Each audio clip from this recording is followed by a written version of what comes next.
Oh man, here goes the neighborhood. I feel so bad with it sounding like that. Oh, I really do.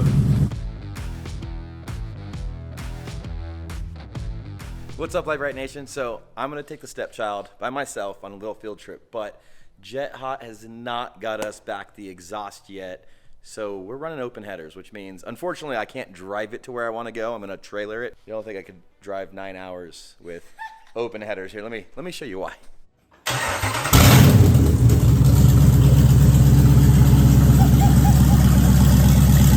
Oh my God! Yeah.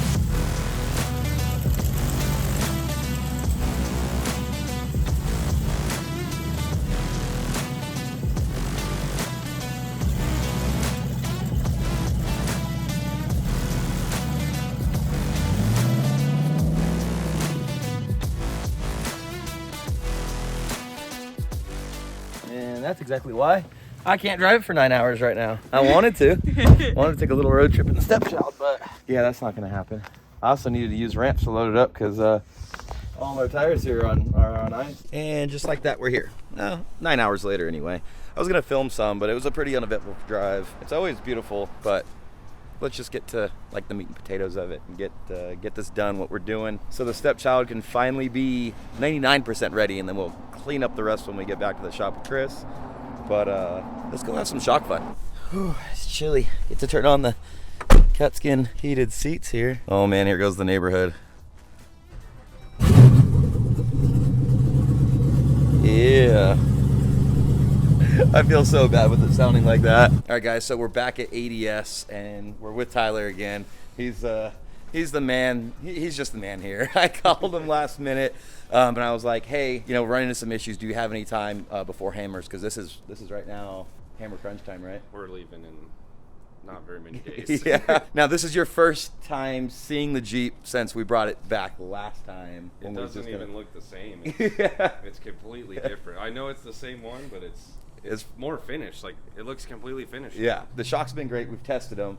We ran into a couple little issues, but we were just trying to get some seat time, figure out those issues because it's a brand new build, and then get it to SEMA, which everybody was just like, it's always a SEMA crunch. Yeah, there's a SEMA crunch. So because of that SEMA crunch, we kind of shipped some whatever length hoses because we had eyeballed it. We talked over the phone, and we're like, this should work. Well, obviously it didn't end up working. The reservoir's a little low, and this big old tire's trying to get into. So they made some brackets, and he brought it down to us because it's super important that we re-bleed the shock correctly. We can't just put hoses on it and send it. We have to take it all apart and re-bleed it. So that's what we're going to do today. It's something like a normal coilover I might mess with, but when you're talking a remote resi with air that can get trapped in different places, like I don't have that experience. I don't have the tools or machinery. Real quick, what are the implications if I did it and I left, like I didn't get the air out? Yeah, if you left an air bubble in that system, essentially you would have a really expensive blown out shock because air inside of the oil is going to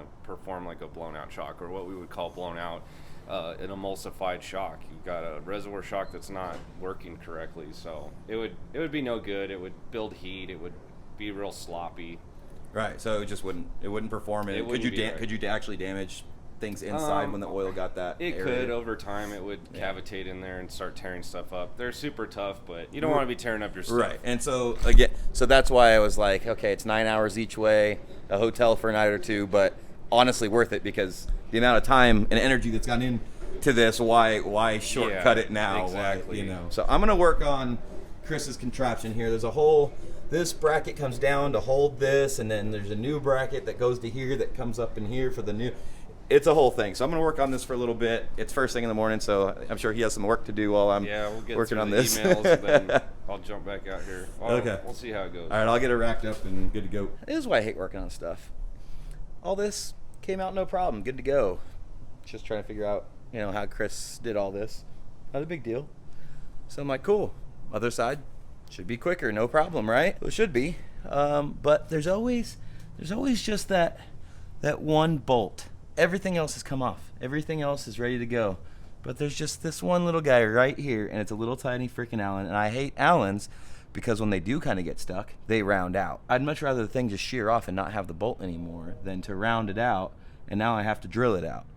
And it's not because it slipped. I have the right one. Everything else came off. It's so fresh. It's so new that I don't even think this thing it's seen water yet. But for some reason, this guy stuck in there enough that it started to round out. All right, Christ is kind of averted. Got it all out one piece. Well, I pulled the bottom 3, and when I split it, it was able to go. Anyway, good to go. I just got to get this thing in the air because to pull the shocks off, you have to have them fully extended.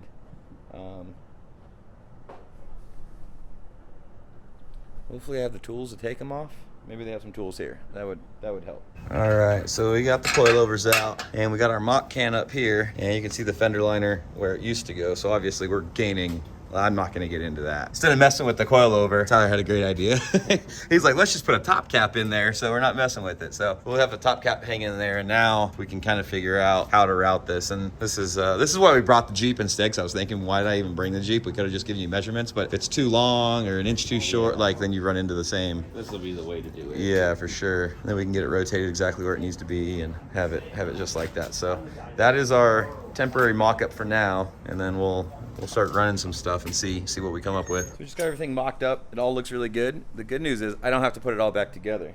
We'll have to put the coilovers back in, and then I'm just going to put this one bracket back up here and not run inner fenders on the way back. I'll pull this back off right now. That'll make it nice. I don't have to do all the little stuff because we have a gaping hole here, so I got to go back to American Adventure Lab and get new fenders, and then Chris needs to cut them again. They mostly fit. We just have to really...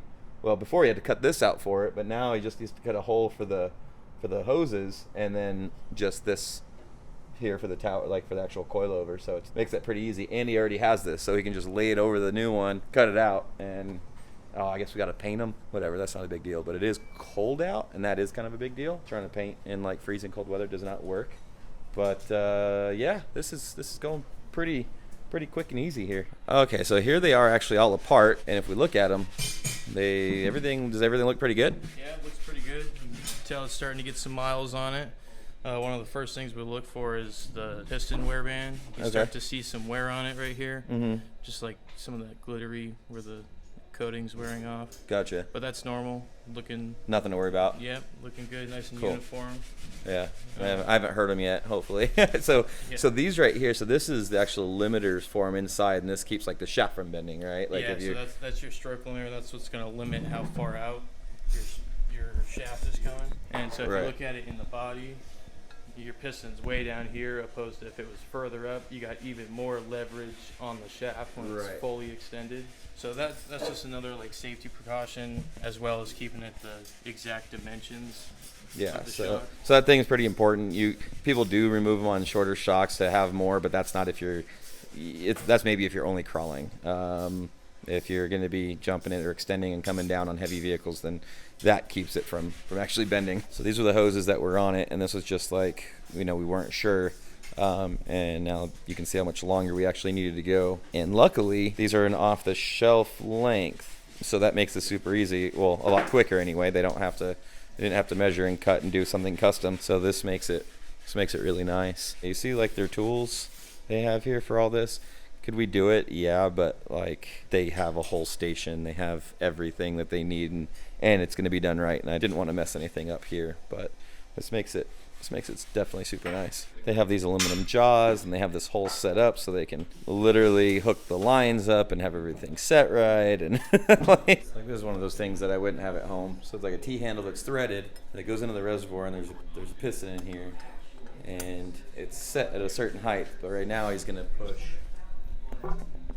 Right, so if you hear that burping, so if you don't do that and get all of that out to get it all through here, that's an issue. So right now we got the piston and the resis all the way forward. So now we'll fill it with oil. And so now we have the least amount of area trapped down there with air. So when we fill it up with oil and start vacuuming it, we'll get all that air out of there, right, which will help the shock perform.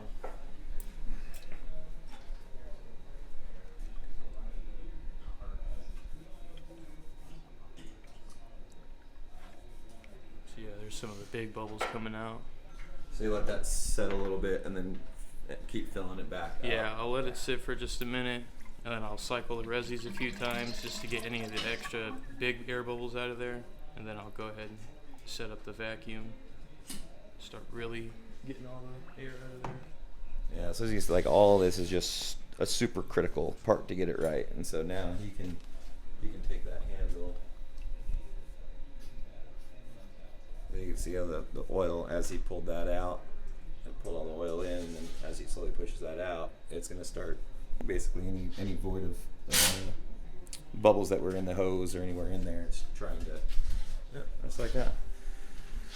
So it's not crazy, super exciting stuff, but it's really cool to know and see. And every time I watch it, I'm like, I can do that. But then when I see how clean everything is and how all the tools that they have, I just decide I'd rather just have them do it. Because I mean, I guess I should just like invest in all this since we have multiple vehicles on coilovers, and but I shouldn't have to really do much to these for quite a while, and then it gives us a reason to come back down here and see the guys and hang out and have everything gone through and done properly. To me, to have all the proper stuff and tools and everything, I think it only makes sense if you're doing this often. Like if you're gonna do it once every few years, you only have 2 vehicles, and you really shouldn't have to unless you're damaging them or you just drive like 50, 60,000 miles a year. You really shouldn't have to be getting into these very often. But all coilover setups, if you got any kind of coilovers, are serviceable for a reason, and they do need to be. And I don't know, I guess it depends on how hard you're pushing them. Like most are maybe 25, 35,000 miles. If it really just depends on how hard you're using it. Like if you're in the Arizona desert, it's 115 in the summer. You're running through the desert, fast all the time, and you're putting a lot of heat and stuff into them. You're gonna get less mileage out of them. I mean, there's no coilover and stuff that's not going to eventually leak. There's obviously rubber seals and stuff for a reason, but it's all rebuildable. But it's not this isn't like none of these are factory things where you get to just drive them for 150,000 miles and not worry about it. But that's what happens when you do anything performance, right? The more performance oriented you go, the more you're going to have to take care of it and the more upkeep you have. So, always keep that in mind, that if you're doing a whole setup, no matter what vehicle you have, you're going to have sooner service intervals than when you just had regular shocks on your Tacoma or your Tundra or your Chevy or your Jeep or whatever. So it's something to keep in mind. And they do that, right? They just ship them into you guys, and you just rebuild them and send them back out. Yeah. So that's just something to keep in mind as you go more performance. So he vacuumed this one while he played with this one, and now he's vacuuming that one. Before we were cycling it and vacuuming it to get all the air bubbles out of the reservoir and the body itself. We're going to beat on it to get all the bubbles out of the shims in the internal tube for that bypass, as well as the shims on the piston itself. These don't have too much air because we didn't pull those valves off or the piston, so it's still all coated in oil pretty good. Does that just keep you from pulling it out too far? Yeah, this is a little tool we made just to hold that inner body, because when you're pulling it out, the resistance on that piston. I gotcha. So this is like our final bleeding step. When we seat that seal housing, there's that little pocket of air right there. Mm-hmm. Let the oil overflow so it gets all that air out. So now that O-ring's sealed in the body.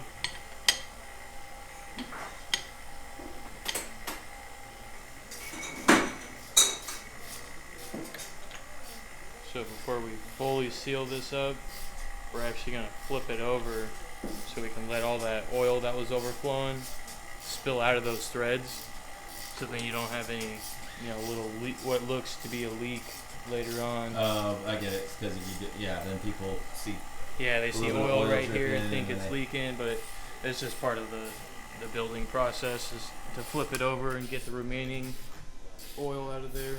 All right, that's about it for that. He's gonna throw the springs back on it, and they're kind of ready to go. You just got to put them back on. It's fun putting these things on and off with that much travel and everything going. Like literally everything's at its limit. Like even our sway bar completely at its limit. We actually, to get these out, we have to disconnect the sway bar to get an extra inch or two to be able to pull these out. Everything. I'm hoping everything lasts for a while, because we didn't give ourselves really any room. Like everything, the steering's maxed out, the drive shafts are almost maxed out. I don't know. I guess we'll see. We won't know till we go actually start playing. And right now I can't even drive it yet because I'm waiting on the exhaust still. So right now I'm running open headers, because even Tyler was like, That sounded different. He's like, yeah, he's like, it was loud, but like it wasn't that. And he looked. He goes, oh, that's why I didn't even tell him. He just saw. He looked in there and he goes, that's why it's so loud. All right, and while we were working on that in there, Tyler went ahead and got the rear cans twisted and mounted. So that's where those will go, and that looks super sick. So Chris has got the new bar that ties that in together, the cage in. Now the shocks go right there, and you can see they come right out of the boxes like perfectly. So that'll just get filled in with some neoprene or something. These will end up getting everything done to it, the whole treatment with the sound deadening and everything. Because what's happening is the metal's pretty thin, and all the tire noise and anything coming in through here is literally like echoing up and then out of the back and getting into the inside. And so part of the whole reason I wanted all this done was because that was like so loud. So I figured we'll do the whole treatment to it, and then it'll be quiet and nice in here again. So that's pretty freaking cool. That looks great and super easy to get to. Not right now because it's on the lift, but that'll be super easy to adjust, even though I don't do much adjusting with them. But if I need to, and they're out of the way. So we still have our whole back for storage. The seats can still fold down. We can put toolboxes and suitcases all right here, and if the seats go down, then we're fine. Like, I'm sure we might have to figure something out with the bar if we need to pack more stuff, but not really. I shouldn't have anything that high. Like that seems perfectly fine. So super cool. Now we just gotta get the front put in. So this is how it is now. Literally perfect. We'll cut new inner fenders for it, and that is now out of the way.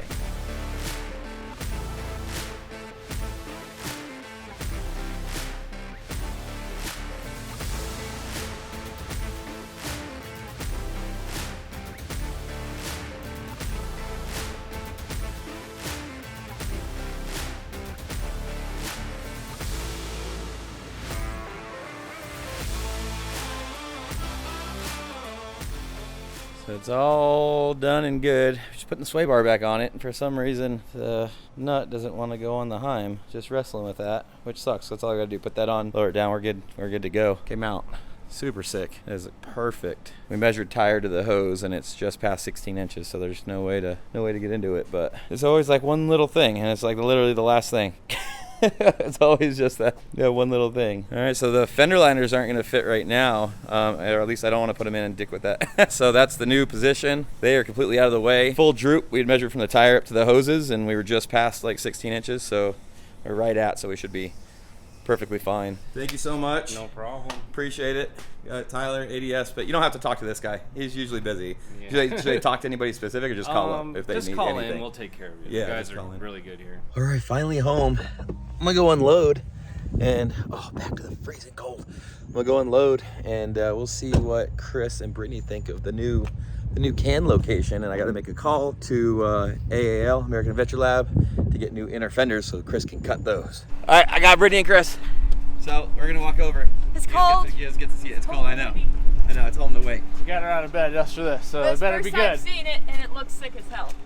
Like that's where it looks. Yeah, you gotta stand back here. That looks I awesome. say that's so. It's like subtle, but in your face at the same time. We put 45s on it. Yeah. Yeah, it's supposed to come straight out. Yeah. All right, stays cool. Nice and tight. It should. Yeah, it had straights on it, but he wanted it tucked in as fast as possible. Yeah. So the tire stays out of it, but that's. Those don't move. Yeah. No, it doesn't move. Well, before it was coming, it was kind of next to this harness, and we cut the plastic all the way, and then you wrapped all that. Yeah, because it was right into Yeah, it into came that. right But across now, this. so if we did it like that, it clears like there's nothing. Yeah. There's no for it to clearance do. issues. You do have to make more new inner fenders again. It's like the third set. Round number 5. All right, so now Chris just needs to bring it back into the shop and finish up a couple little things. Yes. We're still waiting on the exhaust. It can't be driven until the exhaust at least gets here from Jet It's Hot. But loud. it's super loud. But there's now he has I showed to you just at the do all beginning of the video, but I don't. The camera, even the camera, doesn't just do it justice. So he just has to tidy up a couple little things. Yeah, now I get Yep. to seal those hoses that everybody was worried about chafing because I left them undone. So now they're gonna get covered. So if you watch this video or the next video, you'll know. There you go. So he's gonna wrap it up, and then we'll finally be able to wheel it. Unfortunately, I don't think the exhaust is gonna be back in time for us to take the stepchild to the winter 4x4 jamboree. Ugh. So I'm never gonna get to drive we're this gonna be thing. taking the Braptor which is fine. But it should still be a rad time, and we're going to have a lot of fun hitting the trails and showing you guys what's up. Anyways, as always, thank you so much for watching. Please don't forget to like, subscribe, and share. Remember, you can find all your Lite Brite Nation merch and decals at litebritstudios.com. And a round of applause for Kevin. What? Good job on your video. I haven't watched it yet. I haven't watched it yet, but I'm going to assume it was great job. Awesome. Guys, as always, we love you, and we'll see you next time. Bye, guys. Bye.